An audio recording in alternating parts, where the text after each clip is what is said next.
on est de retour. Bienvenue à tous. Alors, je suis à Angers Geek Fest et j'interviewe ce matin. Va te faire suivre. Oui, bonjour. Bonjour. Alors, est-ce que tu peux te présenter rapidement, présenter ce que tu fais? Alors, bonjour, je suis Jérémy Galen, je suis auteur, je suis psychologue déjà en premier lieu, je suis psychologue clinicien et je fais de la vulgarisation depuis plusieurs années sur YouTube, sur la chaîne Va te faire suivre. Et je suis aussi auteur depuis 3 ans maintenant, donc j'ai mon 3e livre qui vient de sortir mercredi aux éditions Larousse, voilà, qui s'appelle Autothérapie. Et donc du coup tes vidéos elles parlent de quoi? Eh ben, je vulgarise la psychologie, la psychanalyse et les psychothérapies de façon générale. Et j'utilise la culture populaire pour ça. Je m'appuie souvent sur des personnages de films, de séries. Voilà. Ce qui est toujours compliqué quand on parle de psychologie, c'est de parler de cas cliniques. Ouais. On ne va pas parler, par exemple, de quelqu'un qui existe. Parce que ce serait déplacé, ça serait complètement antidéontologique. Donc, utiliser les personnages de la culture populaire, c'est pratique, ça marche pour tout le monde, ça froisse personne et au moins tout le monde a la ref. Et du coup là, il y a une petite question qui me vient là. Est-ce que tu as déjà essayé d'analyser un petit peu le comportement? Là on est sur le thème des super vilains. Je pense par exemple à le premier qui me vient au Joker. Est-ce que tu as essayé de l'analyser du coup, de l'expliquer un petit peu?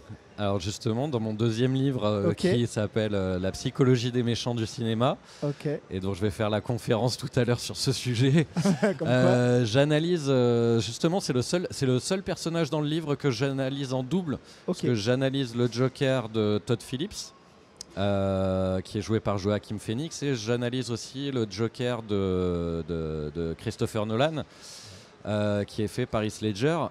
Et donc dans un cas, on a un Joker qui a une psychose maniaco-dépressive, Joaquin Phoenix. Et dans le 2e cas, on a un Joker qui a pour moi une psychopathie.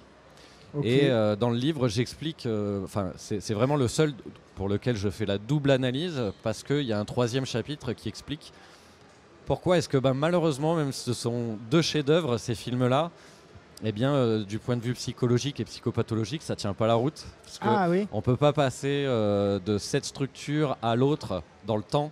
C'est des choses qui peuvent difficilement se concrétiser. Mais voilà, parce que j'aime bien faire ce genre de petits exercices un peu, qui font marrer, qui me font marrer parce que je suis psychologue, mais qui permettent aussi de raconter des choses de la psychologie, la rendre plus accessible. Et que tout le monde puisse en comprendre quelque chose et ça sert toujours d'apprendre sur la psychologie de façon générale. Ça permet de mieux se comprendre soi-même, donc ça pour moi c'est vraiment un cheval de bataille. C'est aussi pour ça que je fais de la vulgarisation, c'est parce que je pars du principe que connaître les rouages généraux de la psychologie, ça permet de mieux se comprendre soi-même aussi. Tu conseilles un petit peu à finalement tout le monde de faire au moins à une petite séance de psychologie, soit avec des professionnels, soit justement en regardant ce genre de vidéos que tu proposes ou de livres? Oui. Justement, je suis désolé, mais mon 3e livre s'appelle Autothérapie, celui qui est sorti mercredi, et en fait je guide tout au fil du livre à se poser des questions sur 12 sujets qu'on se pose forcément dans la vie, que ce soit sur son positionnement familial, ses mécanismes de défense, pourquoi est-ce qu'on répète sans cesse les mêmes fonctionnements, son entrée dans la sexualité, toutes ces choses-là qu'on est forcément obligé de se poser comme question à un moment donné. Et oui, je pense que prendre conscience de ces choses, c'est aussi la meilleure façon de pouvoir interagir dessus, alors que quand on n'en prend pas conscience, en fait, on est guidé par son inconscient, et donc on est capable de faire plus de conneries.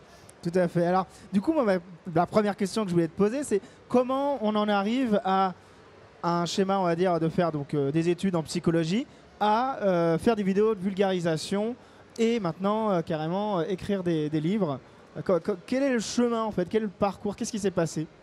Un chemin très chaotique. C'est vrai? Oui, très très chaotique. Moi, il faut savoir que quand j'étais enfant au collège, etc., les profs disaient que Jérémy, il fallait surtout qu'il sorte de l'école parce que de toute façon, il était trop bête, trop lent, trop stupide, que l'école, c'est pas fait pour lui.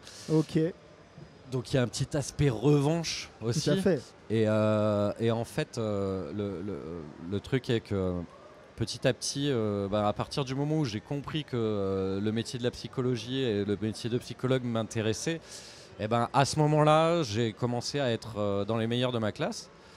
Parce qu'en fait, j'avais un TDAH. Enfin, j'ai toujours un TDAH. Et donc du coup, à partir du moment où je savais pourquoi est-ce que j'allais à l'école, ça a pris du sens. Ouais. Et du gars qu'il fallait virer de l'école, je suis devenu dans les meilleurs. Et après, quand j'ai eu mon diplôme, moi en fait, quand je suis passionné de quelque chose, il faut que j'en bouffe, il faut que j'en bouffe.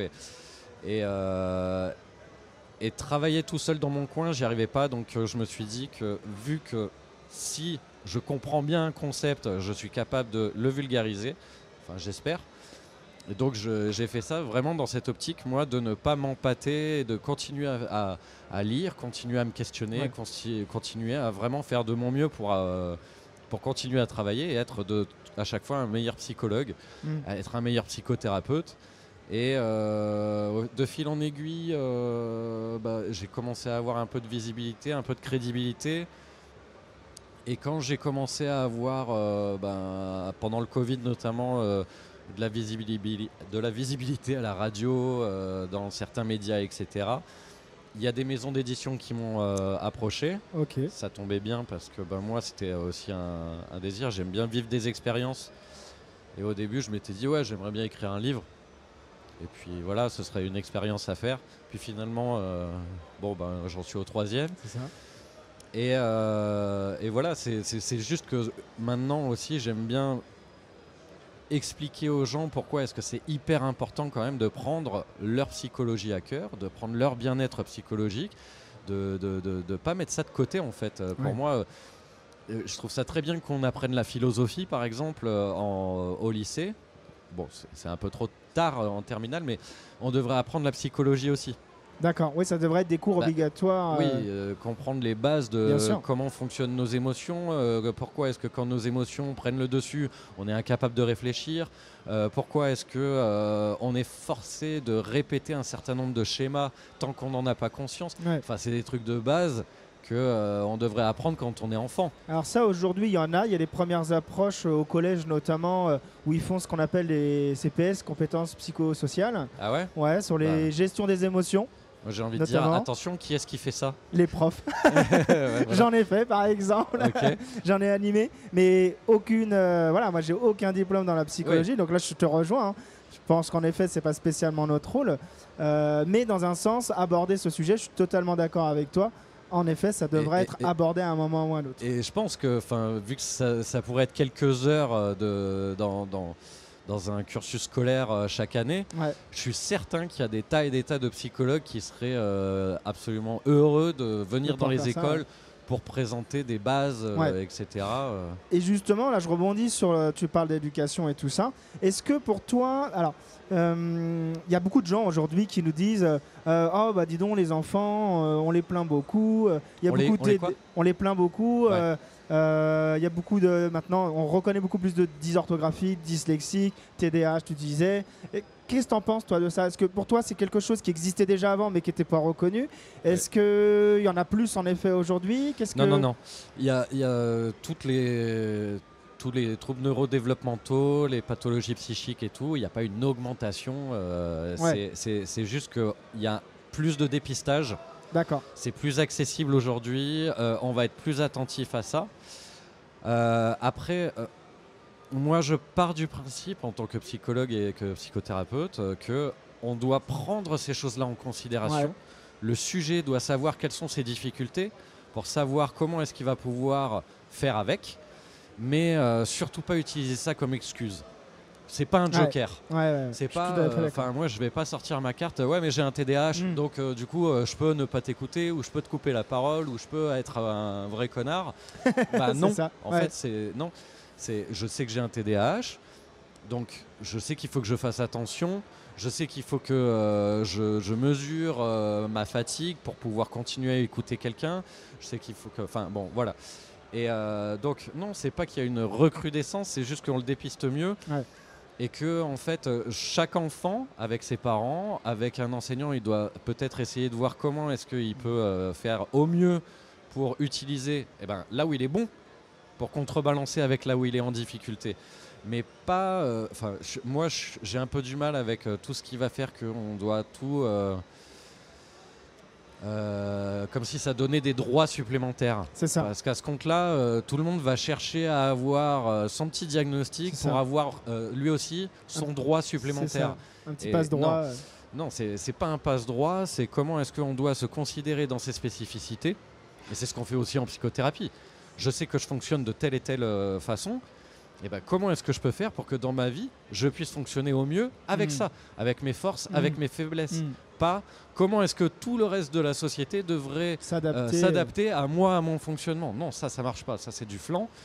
Et en fait, il faut vraiment avoir cette capacité, je dirais, à prendre son diagnostic ou prendre que ce soit psychopathologique ou que ce soit neurodéveloppemental, de comment est-ce que moi, du coup, je vais gérer ça au mieux pour que je puisse m'insérer dans la société comme il faut et que ça marche avec les autres, mais que ce ne soit pas les autres qui doivent sans cesse faire... s'adapter. Me dérouler le tapis rouge. Ça. Parce que la vie, c'est pas ça. Non, complètement. Ouais. Et alors, du coup, je voulais revenir un petit peu aussi sur tes romans, enfin, pas des romans, c'est sur tes livres. Donc là, tu m'as parlé du deuxième, du troisième, et le premier, du coup, ça parle de quoi? Le premier, c'est sur le divan de mes patients. En fait, c'était vraiment un livre que j'avais vraiment envie de faire.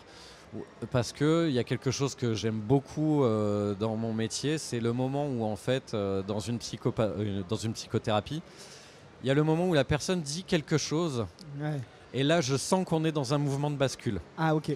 Et ça peut paraître des phrases anodines, donc chaque chapitre je prends une phrase anodine d'un de mes patients qui paraît anodine et j'explique en quoi est-ce que la personne, pourquoi est-ce qu'elle est là, qu'est-ce qu'elle cherche à améliorer et pourquoi est-ce que cette phrase-là, je sens qu'elle est en train de basculer dans autre chose, je sens qu'elle est en train de changer et j'explique aussi comment est-ce que vous pouvez, en lisant ce livre, vous mettre dans la tête, dans ma tête, à moi en tant que psychothérapeute. Et qu'est-ce que je cherche à travailler et pourquoi est-ce que je vais relancer la personne et l'attraper par ce discours-là, dire que ça y est, là, il y a quelque chose qui est en train de changer, de bouger et enfin, on est en train de rentrer dans quelque chose, si pas d'une guérison, en tout cas au moins d'une amélioration de sa condition de sujet. D'accord, alors du coup je vais revenir sur le thème un petit peu du salon. Quel est le méchant que tu as apprécié travailler en psychothérapie, on peut dire ça comme ça en analyse. En analyse, voilà, merci.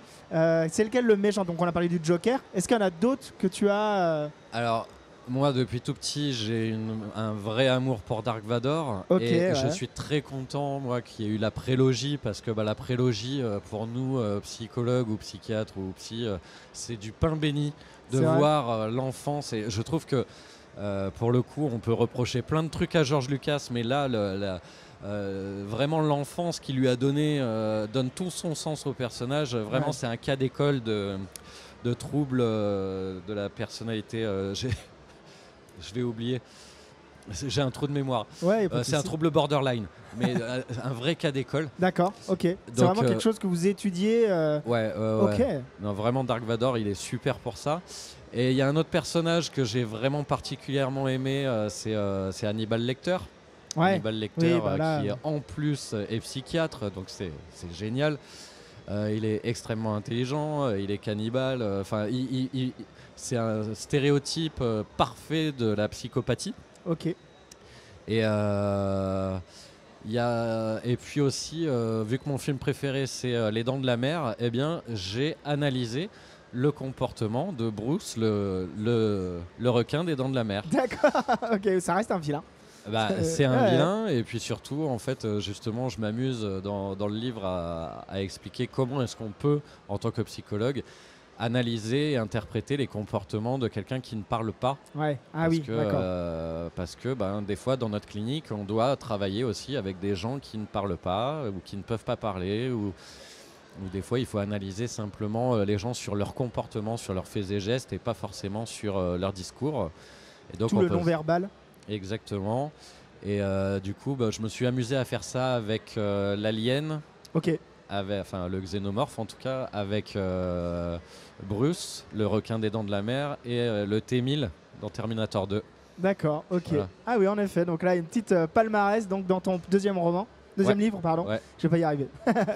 Ok, ça va. Bah écoute, merci. Donc, va te faire suivre sur YouTube. Vous trouvez aussi les livres donc, édités chez Larousse pour le troisième. Le troisième chez Larousse, le deuxième aux éditions de l'Opportun et le premier aux éditions Favre. Voilà, si vous voulez en savoir. Tout est sur Amazon, sur la Fnac, sur tout ça, quoi.